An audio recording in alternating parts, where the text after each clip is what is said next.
So then we have menopause. Menopause is that phase where we actually stop menstruating. And that's the actual stage of life that we call menopause from a medical standpoint. And then postmenopause is the era after we've stopped menstruating. And that is the longest phase of a woman's life. We all think, oh, we have such a, our life is over after we can't have kids or we can't do anything. It's like, no, actually, this is the longest part of your life. You need to get used to where you are right now and try to make this the best part of your life, which is, this is perfect for your listeners because we're in that era. Hello, beautiful Redlo women. How are you today? It's Terry here, your coach and biggest cheerleader. I'm here to put a little bit of inspiration in your day. Welcome to the Redlo Women podcast, where we empower midlife women to reclaim their confidence, rise higher, and step boldly into their next chapter. And we do it together. I became a midlife entrepreneur after overcoming my own self-doubt to start this podcast, write my book, and coach women just like you. And I did it all in my 50s. I knew I wanted more after navigating my own life transitions, overcoming some really hard things, and trying to figure out what was next. As I did, I decided to help you do the same. So grab your warm cup of coffee or step into your favorite tennis shoes and let's step forward together. Let's go. Before we dive into this conversation today, I just want to share that I love what I do. It is such a gift to be able to connect with other women from my past and women I've met along the way who have stepped forward and overcome hard things, and to see them bloom and share their gifts with the world is really powerful. And this is one of those conversations that is a gift to you and to me, and it's a conversation you're going to have to listen to many times because my friend Heather drops so many golden nuggets, and you'll see that in this conversation. Enjoy. Hello, everyone. Welcome back to the Redlo Women podcast. Back by popular demand, my friend Heather Shaw is here as a functional nutrition coach and a Pilates instructor and studio owner. And I'm just so excited. She's going to dive in and talk about a topic that I haven't had anybody on the podcast talk about yet. We are going to talk about menopause. Woohoo! So without further ado, Heather, you have the floor. You're going to teach me some goodness and all our amazing midlife women and listeners. So let's dive in. Share your knowledge and your wisdom and your awesomeness. Thank you, Terry. I'm really glad to be doing this. And, this is one of those topics right now that is kind of in the lexicon of everybody's thinking, especially those of us who are Gen X or kind of that in-between boomer Gen X generation. We are all in the throes of menopause. So we're thinking what in the heck? And I don't want to be where my mom was or my grandmother was at this age. And all of us are we still feel 20. So part of what I do with my clients is help them maintain, and what the kind of catchphrase that I use is creating a lifestyle for longevity. So the thing that kind of qualifies me to speak on that is exactly what you mentioned, the functional nutrition certification. And then also just my studio is really designed as a health and wellness space versus just being a Pilates studio. Most clients find us through a love of Pilates or interest in Pilates, and then they start to dig under the hood a little bit and they go, oh, wait, she's asking me 800 questions about how I sleep and what I eat and how I go potty and all these other things. And they're like, what? Why are you being so intrusive, lady? What's going on? And it's really more than anything, this is because I have such a passion. When I really started in the throes of menopause, I didn't know because I had a hysterectomy in my 30s, early 30s. And I had severe adenomyosis. So that's where you have fibroids inside the uterine lining. And I was happy to not have to have the pain and all of the dysfunction that's associated with that. Now, mind you, that was, 30 something years ago. So 20 something years ago. So the medicine and the approach to those types of things has changed. And I feel I'm so grateful to that doctor that took care of me. But I also, because I wasn't having a cycle, I didn't know where I was. And that's the thing that kind of really pushed me into this space to start digging into what is menopause? Why am I here? Why is my body betraying me? What is going on? Can I interrupt you then for just 1 second and ask you, so, I had no idea that you had a hysterectomy that young. I don't know where I was, but I don't recall it. Yeah. So just quickly, before we move, did that throw you into early menopause, or were you supposed to take certain medication as a So what result? happens, there's two types of hysterectomy that can happen. You can have a total hysterectomy where they take your ovaries as well, or you can have a what they call intact hysterectomy where they just take the uterus. And so for Okay. me, that's really the kind of gold standard now, is trying to leave the ovaries as much as possible. It doesn't mean that you don't have a hormonal impact post hysterectomy, which of course I didn't know, and it wasn't really discussed at that era.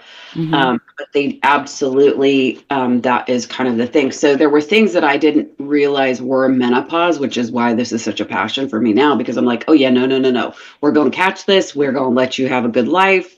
I don't ever want any woman to just kind of lay back and go, well, this is just my lot in life, because it doesn't have to be that way. Okay. Wow. So yeah, it was Wow. definitely a thing. Yeah, it was interesting. So I think we should talk about like what menopause is, and then Yes. also the thing to kind of go through those phases, because we're kind of jumping around. So there's perimenopause. Perimenopause starts as early as 35 and goes to 45. So it's really that kind of 10 to 15 year period before we actually are in menopause or stop having our cycle. So I catch a lot of my younger clients that are in the studio, and I'm like, how are you doing with this? How is this? And they start to notice, it's kind of that mid 30s range where we start to notice that like our exercise doesn't do the same thing. We're eating and we're having weird kind of reactions, or our mood is very different, or somehow our sleep patterns have changed. That's perimenopause. There are lots of things from a medical standpoint that we can do to change and help our body age well. And there's also a lot of lifestyle things that we can do.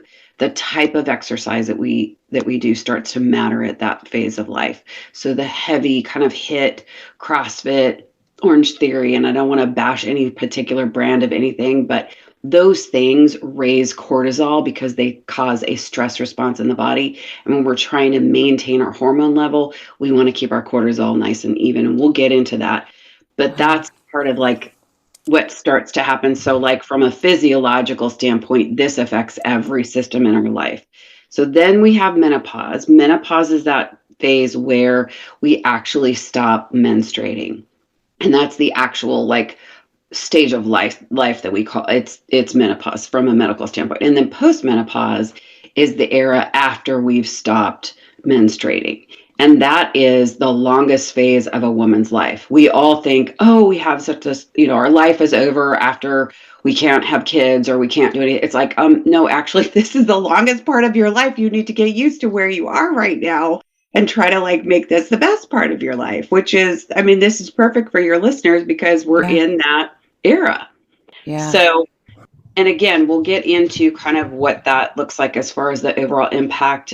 The other thing to note is that on my own journey, part of why I'm so impassioned about this is that I spent the better part of 2 years trying to figure out what was going on in my body. I went to naturopaths, I went to Chinese medicine doctors, I went to regular medicine doctors trying to find the root cause of all of these weird symptoms that I was having in my body. And being a fairly healthy person, I was like, why did I just gain 20 pounds and I cannot get this off no matter Mm-hmm. what I do? And why is my cholesterol suddenly high? And why is that, all of these things that I never had issues with. I slept like a baby consistently 8, 9 hours. I stopped sleeping. I was like, if I don't sleep, I'm going to like, my poor husband's going to like move out of the house. So that's what kind of started me down the research road. And the reality was, once I started digging into that, I really started to see, oh, this is actually menopause. And it's not that it's some weird virus I caught when I was young. I mean, absolutely, those autoimmune things start to flare as we start to go through this part of our life. But for me, it was like, okay, it's really just that consistent loss of hormones. So what happens during menopause is that and perimenopause, that's when we start to lose our sex hormones. Our Mm. sex hormones are estrogen, progesterone, and testosterone. We don't think typically as women of testosterone being part of our pivotal sex hormones or Yeah. integral sex hormones, but it really is. And you'll see as far as where the impact is in a second here. So what happens is that there is a complete impact. We don't realize most of the time, and let me think about how I want to say this. We don't realize how much our sex hormones impact our body. So the things that it starts to impact is it impacts our musculoskeletal system. So we have frozen shoulder, arthritis, connective tissue issues, osteoporosis, sarcopenia. Sarcopenia is muscle wasting. Yeah. So all of those things start to be impacted. And I've cited on all of my research, I cite every clinical study that I can find on that, or the ones that are kind of most prominent. Because I think, if you're going to talk about this stuff, you got to come with receipts. This stuff is heavily researched, especially in the last 20 years. People have kind of said, no, I want to figure this out. The other thing that happens is we have a mental impact. So depression, anxiety, mood swings, brain fog, all those things start to rear their head. We have metabolic changes. So insulin resistance, increased lipid panels on average in a menopausal woman, those increase 25%. So you could you have a perfectly normal cholesterol panel, and then your doctor's like, oh, what's happening? Yeah. And they usually don't attribute it to menopause either. So just be aware that's where we are. We also see things like gut dysbiosis, which when we're in a health and wellness space, you're going to hear a lot, gut health, gut health, gut health. That's what they're talking about. They're talking about your gut working the right way it's supposed to. Thyroid disorders, weight gain, blood sugar imbalances, autoimmune, all of those things. When we look at the phase of life that a woman is in, those tend to be diagnosed there. We also see things like detoxification issues. Estrogen has a role with the liver. So the liver thyroid kind of feedback loop that happens in the body when we start losing our estrogen, that feedback can be interrupted. So you see things like thyroid dysfunction. You see sometimes non-alcohol fatty liver disease. If is kind of on the border as far as being pre-diabetic and they're not really taking care of their blood sugar.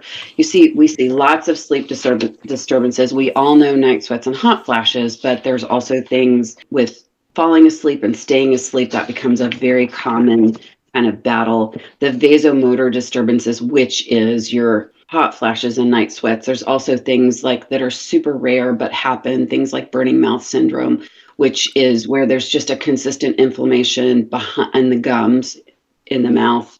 Wow. Yeah, there's some really obscure things, and it's all, a lot of times it's really related to that menopause piece. We have urogynecological changes. That is a huge word to put in your mouth. Yeah. Urogynecological changes, which is the loss of libido, bladder prolapse, incontinence, pelvic floor disorders, vaginal atrophy, vaginal changes. I'm not an OB-GYN. I follow a lot of people, and there's a lot of study on this and a lot of people out in social that are very active and vocal on how much this impacts us in that space that I think are really doing great things. And then cardiovascularly, when we lose those hormones, we have an increased risk of heart disease. So all of that kind of gives you some baseline kind of idea of what actually happens in the body. And I want to make sure that I put a disclaimer on before we go any further that anything I say, and I say this to my clients too, I'm not a medical practitioner. I am a functional nutrition coach. So the things that I'm portraying are for educational purposes rather than diagnosing anything. Right. So this is just amazing, Heather. It's just, I mean, I don't have a question. I'm just listening, and I hope the listeners are just going to get so much out of this. But I think about what it's like to be a woman, the amount of changes that we go through. I mean, I know the certain things with this, but this is mind-boggling. The amount of effects that menopause actually has on our mind and our body. It's crazy. I mean, so this is so important. It affects our health in a very big way. Huge. And I don't think until probably the last maybe 5-10 years, people were really talking about it. Yeah. And that takes us to kind of the why of that is the Women's Health Initiative, which was in 2002. That was a very broad study that was done on hormone replacement therapy, which, I mean, hormone replacement therapy has been around since the 40s, not in vogue to kind of prescribe until the 60s. But then in 2002, this study came out, and what the study showed was They used estrogen and progestin, which is a synthetic progesterone replacement. And what the study actually ended up showing was that progestin, which is that synthetic replacement, actually was cancer causing. Okay. So unfortunately, what happened was that they just made a nice big broad stroke and said, yeah, don't put anybody on this because it causes cancer. Right. The thing to note is that that study was debunked a year later, and subsequent studies from then on have consistently continued to show the efficacy and benefit of hormone replacement. And that in and of itself is another controversial conversation. Right. I was for many, many years vegan. I was trying to do everything natural. I loved being very clean with all of my products, making sure I didn't have endotoxins or, chemicals in anything that I did. And the reality is that sometimes what your body needs is probably a pharmacological intervention. And so I think but that's a very personal thing. And I think that for women, we have to have that conversation with our doctor. I do want to talk a little bit about HRT or hormone replacement therapy. I keep abbreviating that because it's such a long term. Yeah. But I think that's good to clarify. Going forward, HRT is hormone replacement therapy. I know what it is, but I think for the listeners, that's really good. Yeah. So the thing that happens with HRT is that it reduces all-cause mortality in women. It reduces cardiovascular disease. It's protective of the musculoskeletal system, cognitive protection. It reduces vasomotor symptoms, improves sleep, maintains urogynecological health and function, improves metabolic function. It helps with like muscle mass retention. An important thing to note specifically about that is that as we age, we lose 3 to 8% of our muscle mass per decade. So by our eighth decade, or in our 80s, we've lost 50% of our muscle. Wow, that's astounding. 50%. Yeah, wow. And that's just naturally. So when we talk about how to intervene in our body, one of the things we're looking at is making sure that we're maintaining muscle. And there's a lot of things we can do, and we can look at that. So the best types of hormone replacement therapy, everybody's body is different. And ideally, we want what is bioidentical and bioavailable. And you also want it to be time release. It needs to have that kind of time release control factor built into it. So this in and of itself disqualifies pellets, very popular alternative to kind of going to the doctor. You'll see that a lot in a health and wellness environment, or like a lot of aesthetic folks like to do pellets. The thing that happens that they've seen with the pellets that they've done studies of is that, especially because testosterone pellets are very popular, the amount of testosterone that's in a woman's body with that can be like dangerous, to the point that like you can have a cardiac event. So we want to be very careful with that. The gold standard is really bioidentical, bioavailable. And what that means is it's either commercially prepared pharmacological progesterone and estrogen, and then compounded testosterone. There are testosterone creams, but typically that's usually compounded. Your estrogen and progesterone can also be compounded.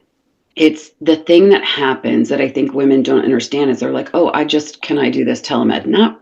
Yes, but it's not the greatest. You really want to have a doctor who understands where you are and is very much up on the latest studies, medicine, traditions, kind of where the standard of care is for menopause.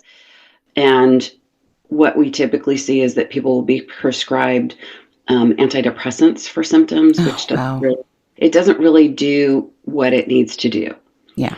We also have a responsibility, but I think from a practitioner standpoint, we need to be very conscientious about who we're talking to and responding and advocating for ourselves. So what I do in my practice is that I give my folks a symptom checker that has a huge checklist, and then it gives you kind of gradations of where you are with those symptoms.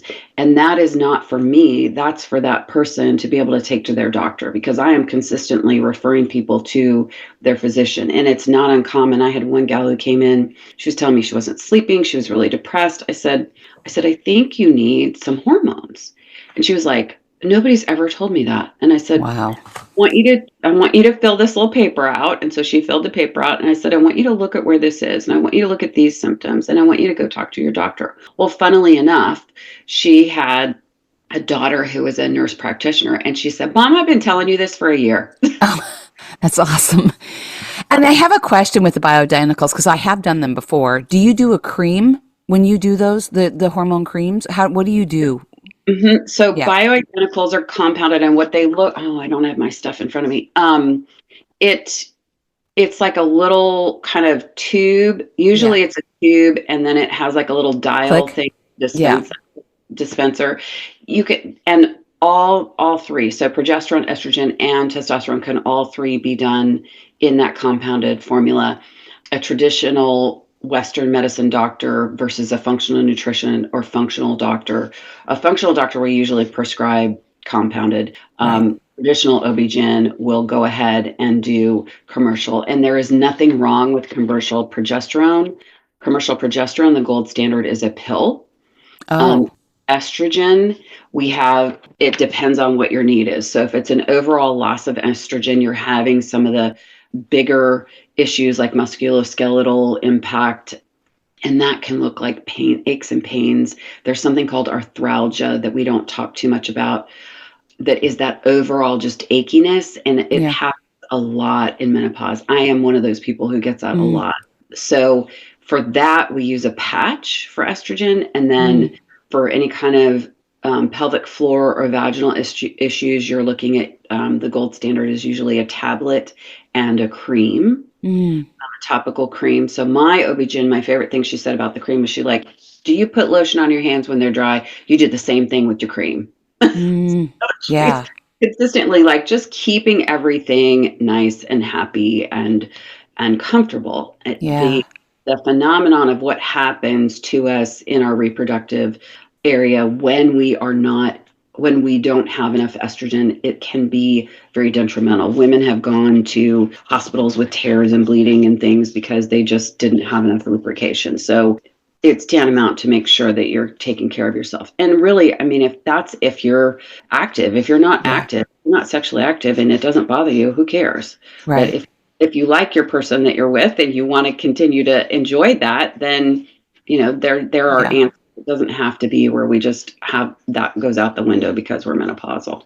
Yeah. So my takeaways on that then is that it's very personal because I've done the creams, and I think the reason I like them, I was not open to the pellets. I didn't because I wanted to be able to have control of it. What's working, especially when you're first starting, right? You can adjust the dose when you're doing the creams, and I did a lot. I mean, this is a great conversation for me because I need to get back on these, and so this is really helpful. Really, really great.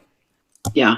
The thing that happens when we start that hormone replacement therapy is we start to see within usually a couple weeks that Hmm. the symptoms will abate, which is really nice. And then as we continue in our postmenopausal journey, we will possibly see those symptoms potentially come back Mm, and or rear their head a little bit. And so that's another conversation to have with the doctor and say, hey, I'm seeing this now. yeah. What do you think? And like, I didn't initially, through my journey, I was just on estrogen and progesterone. And then I started to see some of the stuff that happens with the loss of testosterone, which is a lot of that joint pain stuff, libido kind of wanes. And that was where I was like, no, this is not okay. Like, I actually Yeah. like my husband. Yeah. So I didn't want to lose that part of my life. So I Yeah. said, I got to do something about this. And that has really changed how my body functions. I've noticed that for me, being in a health and wellness space and working out a lot, I'm able to keep muscle on, which is Mm, part of what that testosterone does. I'm able to just not have as much vaginal atrophy, which is one of my things that I struggle with. Super uncomfortable for a lot of women. And there are jokes about it. There's so many comedians who have talked about that phase of life. And it is funny, but at the same time, when you're actually living through it, you're like, I cannot believe this is what I'm dealing with right now. yeah. And that's where I just feel like it's so important for women to know that there is an answer. It doesn't Right. have to be that you just resign yourself to, well, this is where I am in my life. It's not. It doesn't have to be that way. The cautions with HRT, and there are some, is to remember who your best candidates are and are not. Again, we're going to have these conversations with your doctor. Your doctor is going to be the person who's going to tell you yes or no based on your family and your personal history. Yeah. But the big things that we know are like if we have active heart disease, we have a history of blood clotting, active uterine cancer, liver disease, allergic reaction to HRT, which is very rare but does happen. The other things we want to consider are, is there any kind of gene mutation with a kind of propensity towards breast cancer in the family, especially on the female side? So if you have a mom or a sister, somebody along those lines, then you want to have that conversation with your doctor. But for the most part, it's very, very available. And, I always tell my people, if you don't like what your doctor said, then go get a second opinion. Really great advice. Well, because I think, I don't think that we realize that most physicians, their amount of training on menopause is usually a half day through their entire training. Yeah. And I'm not the first person who said that. I'm actually quoting an OB-GYN. Dr. Mary Claire Haver specializes in menopause. That's all she does. She has a boutique practice in Galveston, Texas. That's all she does. Wow. And she's very vocal on social. She's written a bunch of national bestsellers on what menopause is and does and how we go through that phase of life in a gracious way. And she's the one who talks about it. When she went through school, it was such a brief period of instruction. So when we think about it from that standpoint, of course, our doctors aren't going to know. Of course, they're not going to think about it. And a lot of times it's very much like Dr. Haver, where they start going through this phase of life. They're like, what the heck just happened to me? And then they start to do the research and they're like, okay, I'm not going to let anybody else go through this. So there's a lot, girls, we all kind of champion together and we're like, we are not letting anybody else go through this. So just quickly before we move on. So Mary Kay Haver, Dr. Mary Kay Haver. Mary Claire Haver. I have Mary Claire. Mary Claire. I have a whole 9 people to give you that I follow that I think are very helpful and vocal in this space. Okay. I'm thinking out loud. I'm trying to decide if I should put those links in the notes section or if we should do that, send that out. Probably both. With a list of all this information with your contact information, because you're talking about things, Heather, that a lot of people don't even talk about. We always talk about the surface level menopausal things. We don't go deep. And then when women think that they're the only one or they're alone, and it obviously is very, very personal. That's what my takeaway here is everybody's body's individual. Yeah, everybody's body's different. I work with 2 gals, my other instructor and then my sales and marketing manager. My sales and marketing manager didn't stop having a period until after she was 50. I, of course, had no clue. And then the other instructor, she stopped way earlier than that. So it's just where are we on our journey? Like my best girlfriend didn't stop till she was over 50. And the amazing thing is that once we start to get our body balanced, we're at peace. Like it's a radical change that we don't realize. We don't realize that there's this huge step down. It's almost like a cliff where we just kind of start to drop and we don't understand what's happening with our body. For me, I was like, why am I feeling like I want to rip somebody's head off? And all they're doing is asking me a simple question. Like, that's not normal. I'm not that person. Yeah. So that was my huge indicator of I got to figure this out before I lose my marbles. And that does happen. A lot of times women don't realize that some of that psychological impact of just losing those sex hormones is sort of that space. And they get lots of times anxiety, depression, those things. And we have to suffer through that. And acknowledging where we are in our journey helps us to understand this might not just be a mental health issue. This might actually be a medical issue. Yeah. And this is huge, especially for midlife women. I'm hearing now that there's not enough awareness about this, but suicide ideation can come from menopause. It's women really, and I know of someone that experienced that. And so we really need to pay attention to be very mindful. So that's really a powerful statement. Really true. Yeah. So important. there's Thank you for just so sharing. many, yeah, there's so many little things. And I'll make the menopause checklist. I'll email that to you Oh, so that that's fabulous. available for listeners too, because I don't want people to not understand. I want them to be able to go, oh, this is menopause. That's so crazy. I mean, that's what happens is somebody will fill out the little form and they're like, I didn't know that was menopause. I say, Mm. that is menopause. There's lots of little things. So now that we've totally depressed everybody and they're like, the only thing I can do is take hormone replacement. I don't know what else to do. Let's help everybody figure out that we can advocate for ourselves in ourselves just as much. Part of what I did with my nutrition program, the plan, was Yeah. I made it very helpful for menopausal women. It really is geared towards a menopausal woman. It doesn't mean that it won't work for someone who is outside that age range, but most of my clients are in that perimenopause to postmenopause age range, so they fit in the box. It's really Yeah. designed for. And what we looked at was recompositioning the body, improving kind of the gut health, and then also managing blood sugar. And so that on average for my clients, they're losing 10 pounds in 8 weeks. That's pretty normal. Wow. And it's the things that's a nice thing to like buzz, kind of be a little hot topic of the program. However, Right. that's not the reason why we're doing it. What we're looking at is improving their overall health, looking Right. at longevity. So the things that they talk about after we talk about how excited they are that the scale is moving is they say, I am sleeping amazingly better. I feel so good. I have energy. I'm not Mm. dying at 3 o'clock. I'm not waking up at 3 o'clock in the morning. I don't Mm. need, a snack in the afternoon. I have, my mood has shifted. All of that is because we've helped their body function where it should have been ideally before. And a Yeah. lot of times we don't know. So what we're looking at to help our body during menopause is we're looking at nutrition as the Mm. first and foremost thing. I'm a little partial to nutrition. So we want to manage blood sugar. Insulinemia or elevated blood sugar is very common during menopause. So part of what we do is we want to eliminate and reduce processed foods, sugar, and alcohol. Mm. The World Health Organization states that no amount of alcohol is safe to consume during menopause. Sugar, processed foods, and alcohol have been shown to exacerbate vasomotor symptoms. So if you have ever, as a menopausal woman, had too much wine, too much sugar, or too much fried food, and then you wake up in the middle of the night and you're like, I have got to change these sheets. I just drenched everything. There's your why. Wow. Huh. Yeah. The other thing we want to do is focus on protein. With protein, we're looking at a minimum of 100 to 125 grams. That's kind of the baseline.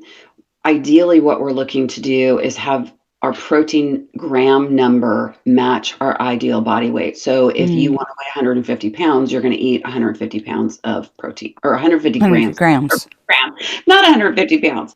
So is it 10 grams per, how is that? How do you calculate that?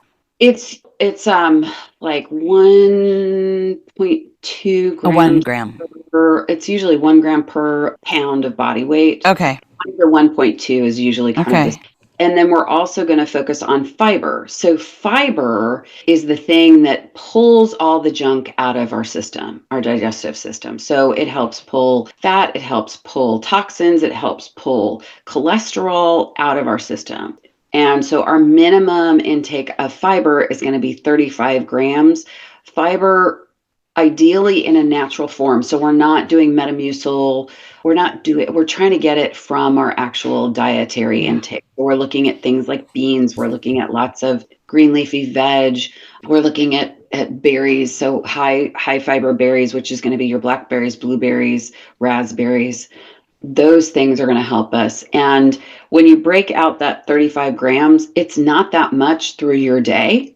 Mm. It's usually about 10 to 15 grams per meal, which is very easy to hit. Yeah.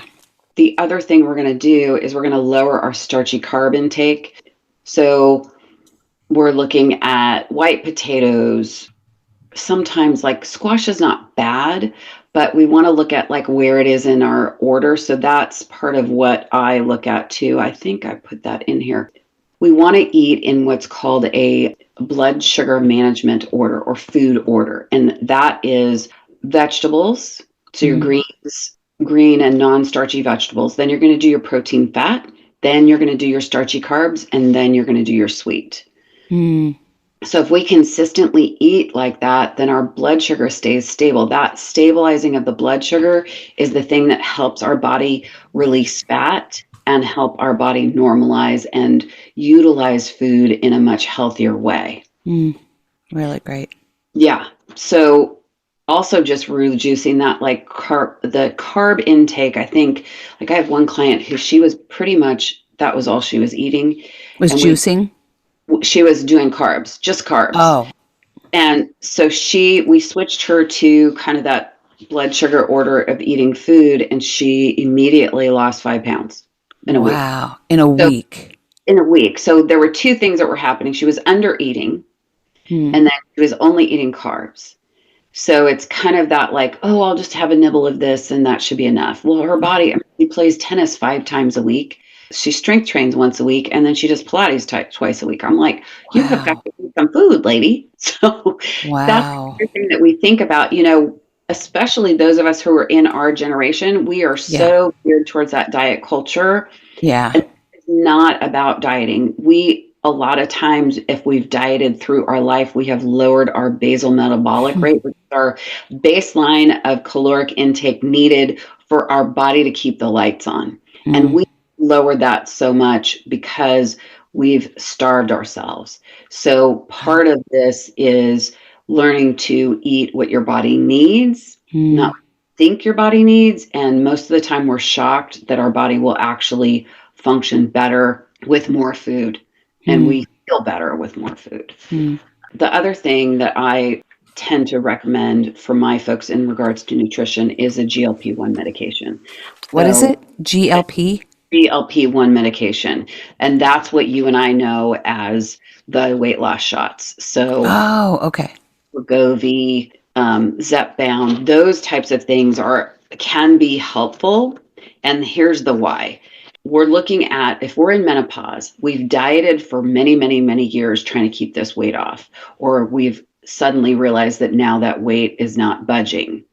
What's happened is that our body is insulin resistant. And so insulin resistance is the basic way to think of it is that the cells in your body have a insulin receptor, and it's kind of like a sticky door in the house. And so it doesn't want to budge to open. And the more that doesn't open, the more our body holds insulin, which is where we start to gain weight. Especially you start to see that in like that middle of the torso kind of tummy weight. That's insulin resistance. So the more that we can help our body use insulin efficiently, then we can start to see a balance of blood sugar, a balance of the optimization of how our body uses glucose and insulin and all of our kind of energy fuels. And then we start to release the weight. So, and a lot of people get concerned about that as an option. There's so many studies in the last 5 years because we're looking at these things as treatment for weight and obesity versus just diabetes or blood sugar issues. These medications have been out forever. These are not new. They're just new to the public from the standpoint. Interesting. They've not been really publicized because now we're starting to see, there's a new way to use them.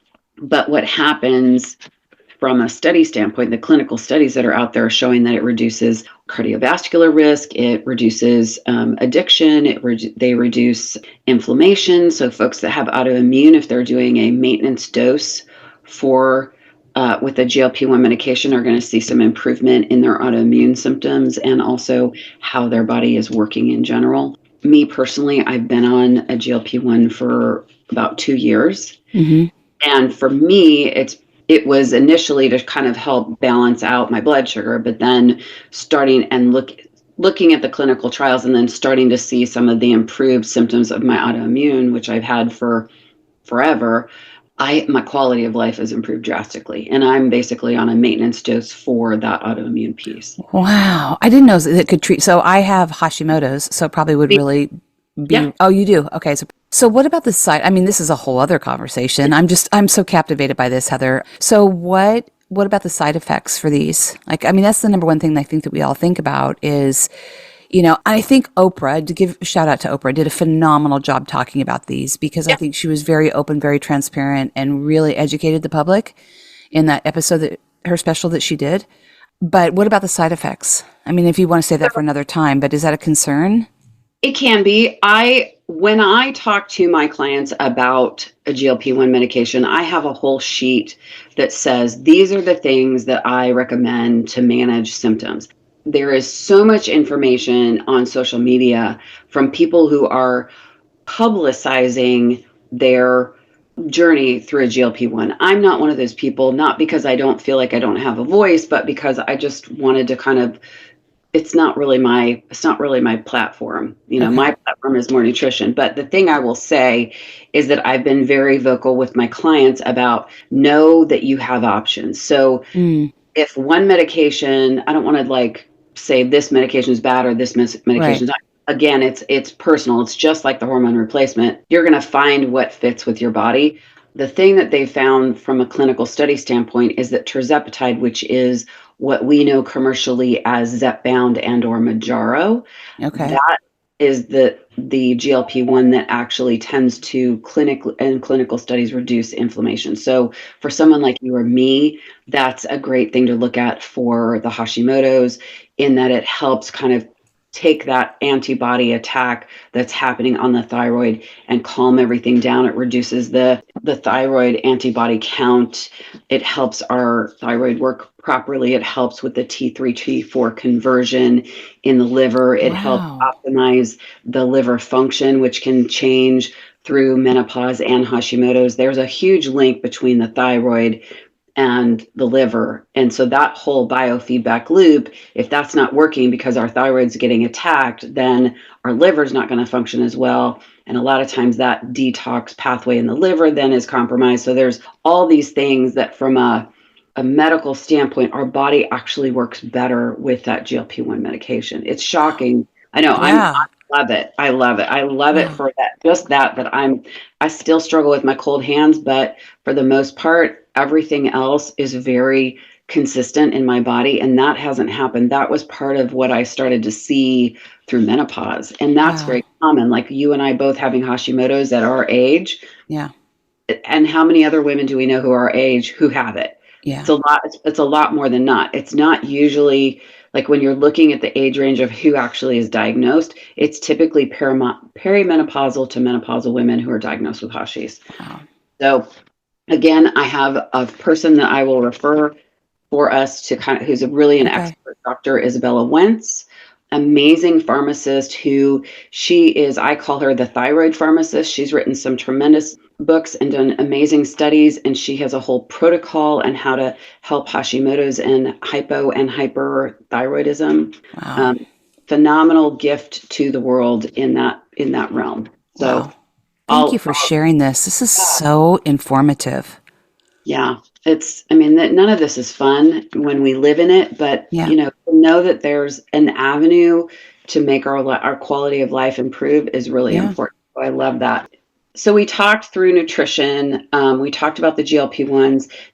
There's a bunch of other things that we want to look at in menopause that we want to manage. So we want to look at our sleep. 7 to 8 hours is ideal because it gives our body the ability to kind of come back online. So the things that we've done through the day, if we've worked too hard, we've stressed ourselves out, we've, had something fried because we're celebrating, or we had a little piece of cake, our body needs that time frame to kind of reset so we can start again. Sleep hygiene, which we don't think of as a hygiene, Yeah. really helpful in creating that space. So things like, avoiding blue light, which is your electronics, like having that electronic fast at the end of the night. For me, I'm a Kindle reader, so I got the one that doesn't do anything to you, and that's how I kind of wind down. And then the other thing to note here is that medication is available. And there are lots of very benign, if you will, medications that are out there. And it's absolutely something that will help. When I work with my clients, we talk a lot about how's your sleep quality. And if they're not sleeping, I say, I want you to talk to your doctor about the potential of getting a sleep medication. And I do recommend a couple specific things that I just know will work and they're not really harmful. Again, that's a conversation to have with your doctor. Yeah. I don't know everybody's medical history, so I don't say, I want you to go on this. I say, I want you to talk to your doctor and see if this is a good option for you. Yeah. Walking. Walking is by far one of the best things that we can do for hormone balance. And walking is amazing because it helps our blood sugar management, it helps our cardiovascular system, and it helps that hormone balance. So I had a very sweet neighbor who actually she lives part-time in Portland and then part-time down by you. So she and I would walk when we lived in Portland. She and I would walk, and she went to the doctor, and then we were walking, and she goes, if I stop walking, my blood pressure goes up. And I thought, man, this is exactly what I'm talking about. So I have never forgotten Judy and how she referred to that happening. She was a little bit older than me, so she was probably early 60s at that point, I think, late 50s, early 60s. But yeah, I mean, it makes a huge difference. And it's really about when we're in this space, we want to work smarter, not harder. Yeah. So we're talking about exercise just from the standpoint of walking. The other thing that walking does is it helps with mental health. But what it doesn't do is it doesn't always keep muscle on our body. Yeah. So that's when we're talking about our workout. Again, working smarter, not harder. We're looking at building muscle. So we want to lift heavy things. It's not a huge requirement to be, someone who's going to go to a bodybuilding contest. That's not what we're training for. Right. What we're training for is our old lady body. We want to be able to get up and down. We want to pick up our grandkids. We want to race with our grandkids. We want to play with our grandkids. All of that requires muscle. Yeah. Yeah. And that means we have to lift heavy. We have to cause enough fatigue in the muscle so that it repairs itself and builds. And that's the only way that we can build muscle. So resistance is really what we're talking about. And let me digress a little bit. So Pilates is a functional movement. We do have a level of resistance. It's not enough. And for me to say that, I just did a post on social media about this. That caught me off guard. Yeah, it's a big deal. Yeah. So I love Pilates. I am known for doing athletic movement in Pilates, so I tend to be more contemporary, but it's not a panacea. Anything that we do that is too high intensity. So we want to stay in what's called zone 2 on our heart rate scale. We've all been to the gym and seen the chart that says, zone 1, zone 2, zone 3, zone 4, zone 5. That's what we're talking about. You look at that chart based on your age, you want to stay in zone 2, and that's where your heart rate is elevated through exertion, but we're not going past zone 2. And the why is that we want to keep our stress down. So earlier we talked about cortisol. Cortisol is our stress hormone. Cortisol is the hormone that we have so that we don't get attacked by a bear. Right. It works with adrenaline. So we want to keep our cortisol stable. And how we do that is staying in that zone 2. So if you're doing strength training and you're lifting heavy things and you have your Apple Watch or your Oura Ring or your, smart, whatever it is that's tracking your heart rate and your exertion, you're going to see an increase in your heart rate. And you're going to notice that you may not be doing anything cardiovascularly. So you're not running, you're not doing drills, you're not doing any of that HIIT training, but your heart rate is up. That's what we're talking about. And that's kind of the magic of strength training, is that it gets that heart rate up. We don't have to do it for long, not more than 30 to 45 minutes. And you want to work out to a point where after 5 or 6 reps of whatever movement you're doing, it's hard. It feels like you're driving through mud. So you don't need to do more than 3 sets of whatever that is. So that's 6 to 8 reps, 3 sets, heart rate in zone 2, 30 to 45 minutes, 1 to 2 times a week. That we can all commit to. That's a pretty thing. I can run upstairs, go do that in the house, in a little homemade gym, and I'm good to go. Wow. Oh, that's ECP really good. yeah. So that makes a huge difference. And again, we talked about sarcopenia or muscle wasting. When we Right. look at that statistic of we've lost 50% of that muscle by our 8th decade, we're fighting to save that. That's Wow. what we're doing. I have a really random question that's probably, and you don't have to go into explanation because I know you have so much information, but once we lose it, can we ever regain it, the Yeah. muscle? Okay. Yeah. Okay. Yeah. Yeah, there was and that's a really good question because there was a phenomenal study done on osteoporotic women. So women who had bone loss. And that's another reason why we want to do strength training because it stimulates bone. The group in Australia that did the study, they had women in their 60s and 70s lifting weights. They reversed their osteoporosis. They reversed their osteopenia, which is one step prior to osteoporosis. They built muscle. They improved their overall body composition, and it's a game changer. There's things Mm. that we want to do supplementally too, but the other thing to note in that is that where was I going? I was just lost my train of thought. The thing that we do when we build muscle too is we help our body work more efficiently from a metabolic standpoint. Mm. So we've talked about wanting to balance blood sugar. The more muscle that we have, the better balanced our blood sugar is. Mm. The more that our body we don't think of muscle as dynamic, especially in our generation. Like I know I never thought of muscle as like this amazing thing that did something in my body. It's just it looked good in like a sleeveless shirt and shorts. Yeah, exactly. I want that little cut above my knee so I can Yeah. wear my shorts and be cute. Yeah. It's so much more than that. Our muscle helps our body work well. It helps with detoxification. It helps with blood sugar management. It helps with what is the thing? I'm drawing a blank. It is dynamic to Mm. our whole metabolic system, Mm. our ability to kind of manage our blood health, it's magical. Mm. I had no idea, and believe me, when I was studying anatomy for like my Pilates exam, I'm like, Yeah. why do I need to understand what ATP is? Well, now I understand why I needed to know. So I'm really happy. And ATP is like the energy part of what happens when we move our muscle. Oh, So wow. our muscle releases ATP, which is energy, and this is all scientific stuff that's way over everybody's head and not very exciting, but it's fun to know that like your body, it actually does something for you. Mm. Really good. You look great in shorts. Yeah. And I mean, like you said, it helps your metabolism, really helps you burn fat too, doesn't it? Yeah. Yeah. Okay. Yeah. So when we talked about like from that diet standpoint, all of us that starved ourselves through the 80s and Yeah. 90s because we were trying to stay skinny, we've lowered our basal metabolic rate. So part of the way that we can shift that back to where it should be or could be Yeah. is to put on muscle. So retaining that muscle is vital to making sure that we age well, that we stay healthy. So that keeping and putting on muscle is helpful for aging well, keeping our metabolism running well, keeping our blood sugar balanced, protecting our heart, all the things.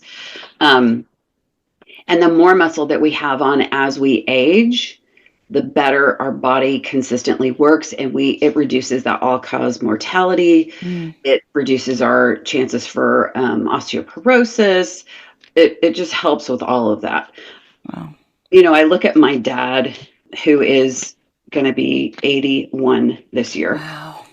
My dad is a living example of what we're talking about. So daddy still does planks. He still rebounds. He still lifts weights. He has an amazing kettlebell that he kind of flings around. And his body, I mean, he's a much smaller person than when he was younger, just because of age, but he Right. has a ton of muscle on his body. That's your dad. I mean, just what I've seen from him, even on Instagram and stuff, he looks amazing. Yeah. Wow. So That's great. that's what we're looking at. And daddy is, you know, he has some chronic health conditions, but I will say that where he is, if he had not been exercising, I probably would be without both my parents. So I'm Wow. really proud of him Wow. for continuing to acknowledge where he is with his health and also understanding the importance of maintaining that muscle.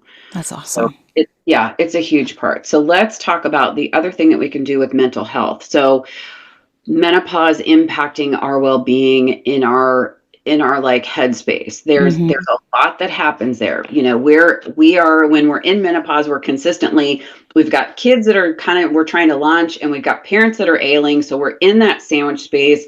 We're trying to figure out our own retirement. What are we going to do? How do we manage? That's a stress. That's a Yeah. huge stress. That's so Yeah. much pressure. Like I'm voting for, like, I want to go back to kindergarten and have a snack and a nap and color. That's awesome. Yeah.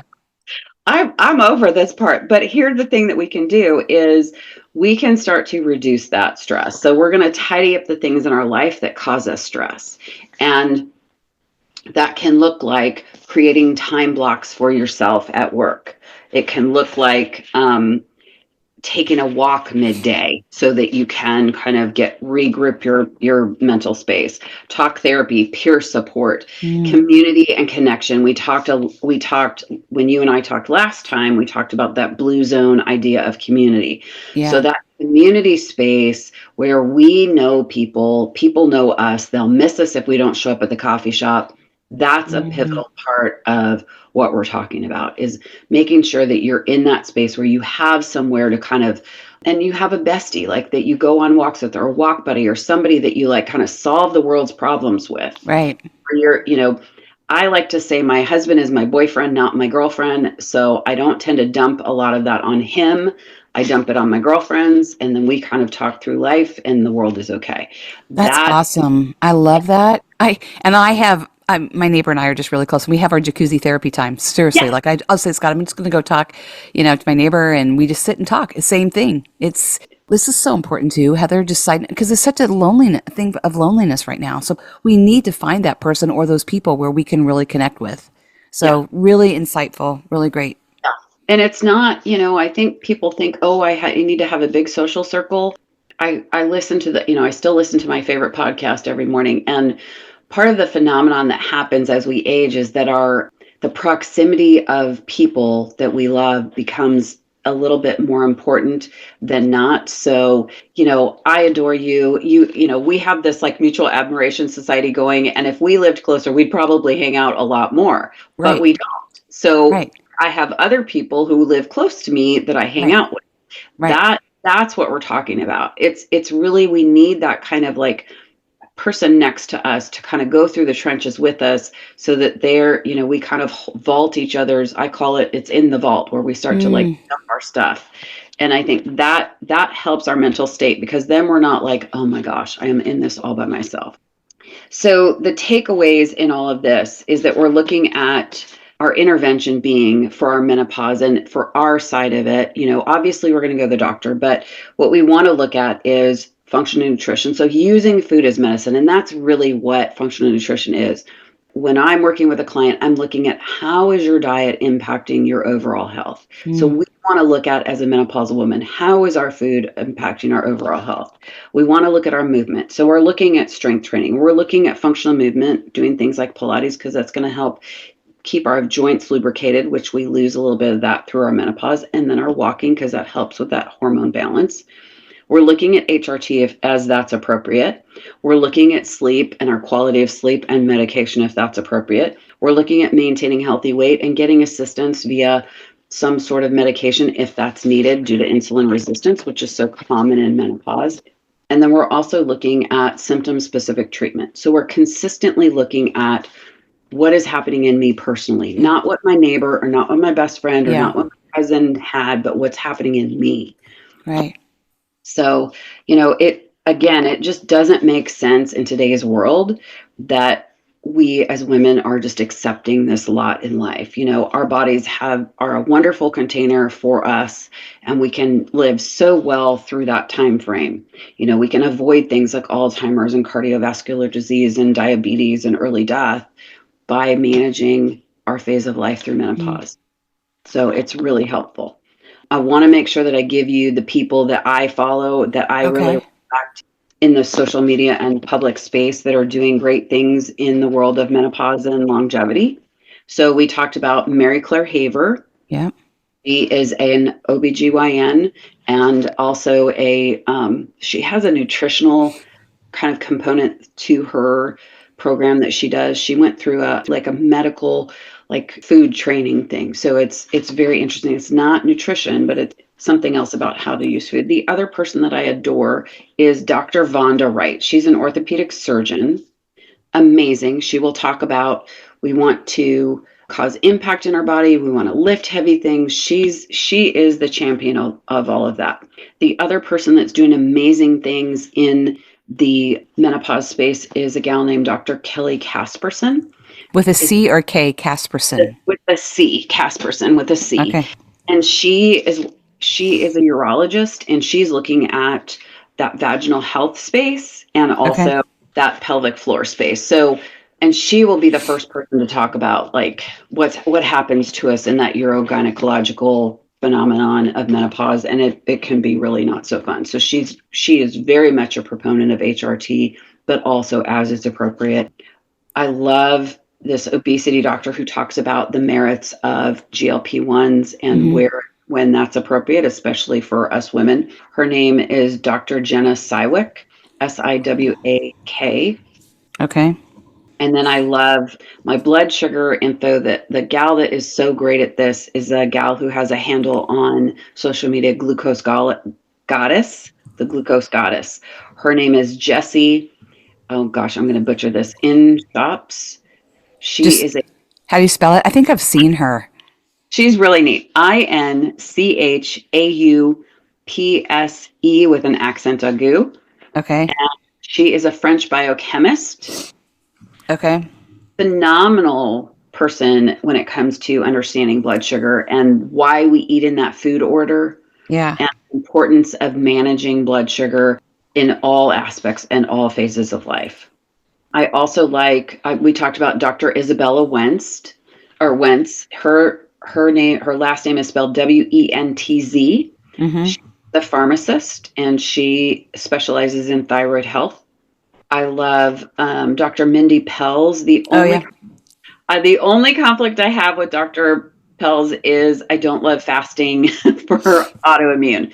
Yeah. So she likes to talk a lot about autophagy, which is amazing for healing the body. However, if you have autoimmune or you have any kind of adrenal dysfunction, that's a non-starter.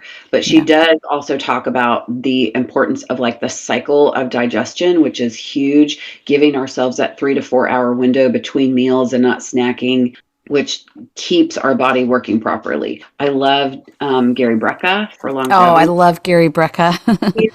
He's one of those people I want to have at dinner and be like, all right, Gary, let's talk.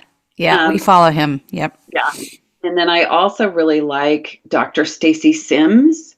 She focuses a lot on women's health and wellness. And she's one of the people who's very vocal about working smarter, not harder as a woman for our phase of life. And why don't do why we're not doing those high impact HIIT training type of workouts. Yeah.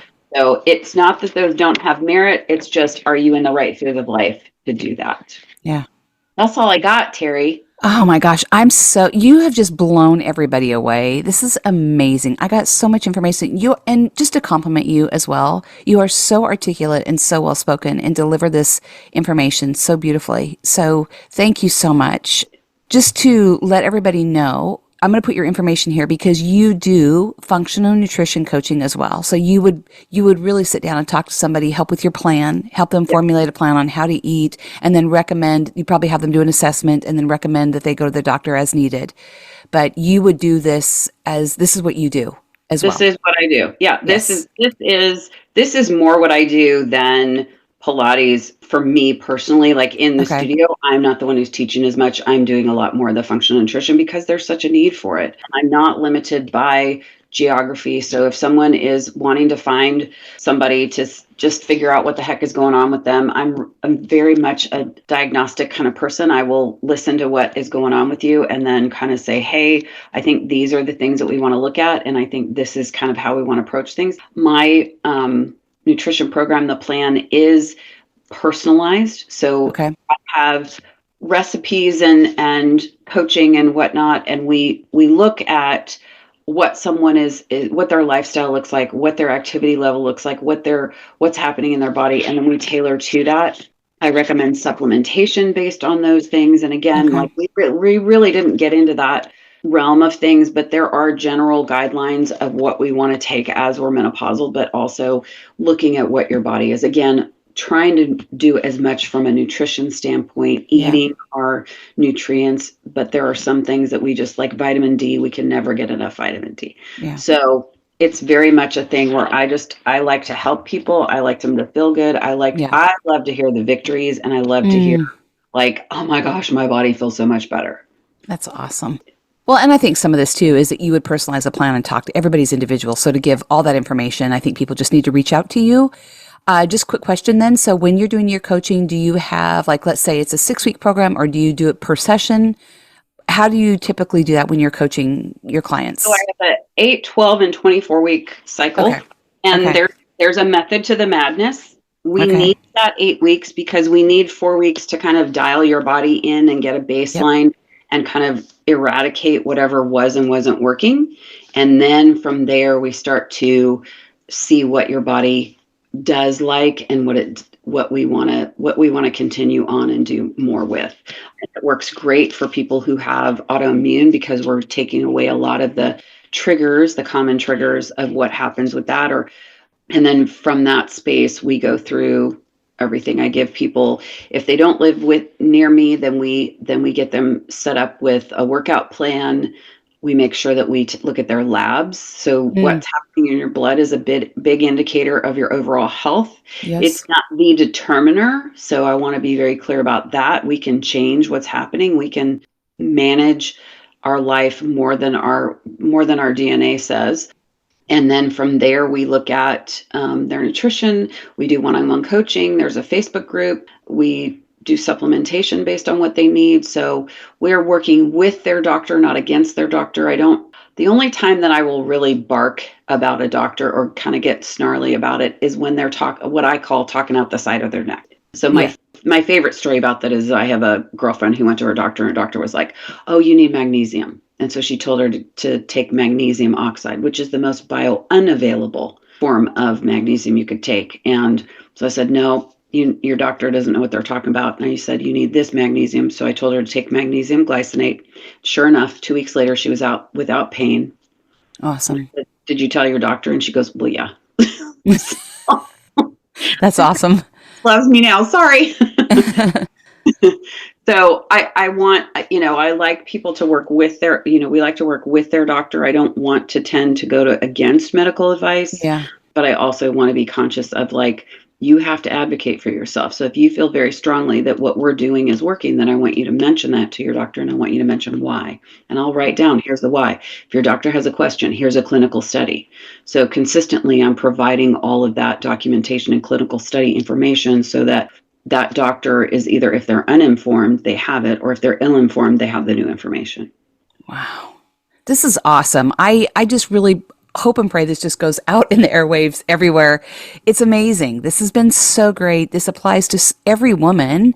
As you're talking, I've got so many questions, even thinking about women trying to get pregnant now at 35 and what's happening. You're very perimenopausal. That's a whole other topic. But this is so amazing. Everybody listening to me, please reach out to Heather. You can tell her passion and her intellect. She's so knowledgeable about all of this. Just thank you. Thank you for the gift of your time and your knowledge. I hope a lot of women come see you. This is really awesome. It's been fabulous. Really insightful. Thank you for blessing my Redlo women. You're a gift. Happy to do it. Well, thank you so much. Well, thank you so much for being here today. I hope you have as many takeaways as I do. Heather dropped so many golden nuggets and gave us so much information. I'm going to have to listen to this over and over, so I hope you do too. And please reach out to Heather if you have any concerns. You can see her wealth of knowledge. I have put everything here in the show notes for you, and this was just a wonderful conversation. God bless. Have an amazing day. Take care of you. And as I always say, you are seen, you are heard, you are loved, you are valued, and you belong. Keep stepping forward.